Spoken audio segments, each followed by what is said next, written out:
오늘 말씀은 마태복음 5장 33절부터 42절까지의 말씀입니다. 또 옛사람에게 말한 바 옛날 사람에게 주신 율법에는 이런 말씀이 있다.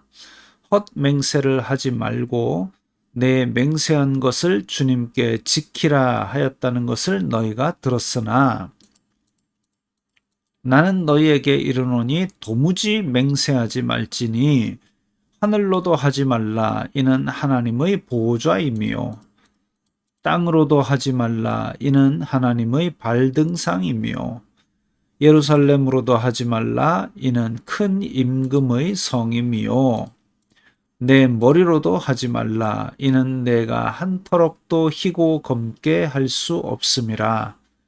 자, 율법에서 헛맹세를 하지 말라 그랬는데 사람들이 맹세를 많이 했던 모양입니다. 그래서 원래는 이제 하나님을 두고 맹세를 해야 되는데 하나님의 이름을 망령되이 일컫지 말라라는 계명이 있으니까 하나님의 이름으로 맹세하지 않고 하늘로, 땅으로 혹은 자기 머리로 이렇게 두고 맹세를 했던 모양입니다. 그런데 맹세를 할 상황이 뭐냐 하면 내가 거짓말을 하는데 이것을 숨기려 한다든지 내 탐욕을 숨기려 한다든지 이럴 때에 하나님의 이름을 걸고 이렇게 하면 혹시나 저 사람이 내 말을 믿을까 이런 식으로 썼던 것이죠. 그래서 하나님을 상징하는 대체물을 가지고도 맹세를 하지 말라 이거죠. 왜? 결국은 그 맹세라는 것이 내 거짓말에 신뢰를 더하려고 하는 얄팍한 수단인데 그런 맹세는 하지 말라. 오직 너희 말은 옳다 옳다 아니라 아니라 하라. 이에서 지나는 것은 악으로부터 나느니라. 또 눈은 눈으로 이는 이로 갚으라 하였다는 것을 너희가 들었으나 자, 이 집 소와 저 집 소가 들이받아 가지고 싸우다가 내 소가 눈을 다쳤어요. 그랬을 때 쫓아가 가지고 저 소를 목을 베어버린 이런 일을 막기 위해서 야, 눈 다쳤으니까 눈만 상한 것으로 그렇게 해야지 과도한 처벌을 하면 안 된다. 이런 의도로 주신 법입니다.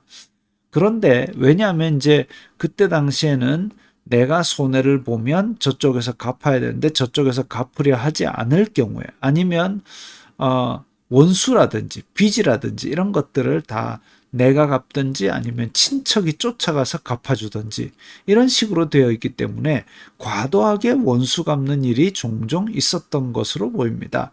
그래서 눈을 다쳤으면 눈만, 이를 다쳤으면 이만 갚으라라는 의미는 결국은 과도한 원수 갚음, 과도한 처벌을 하지 못하게 막은 건데 그런데 이제 복수를 똑같이 해야 된다. 내가 머리 한 대 맞았으니까 너도 머리 한 대 맞아라. 이런 식의 복수로 악용을 했던 것이죠. 사람들이.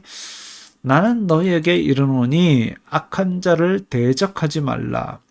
누구든지 내 오른편 뺨을 치거든 왼편도 돌려대며 또 너를 고발하여 속옷을 가지고자 하는 자에게 겉옷까지도 가지게 하며 또 누구든지 너로 억지로 오리를 가게 하거든 그 사람과 심리를 동행하고 내게 구하는 자에게 주며 내게 꾸고자 하는 자에게 거절하지 말라.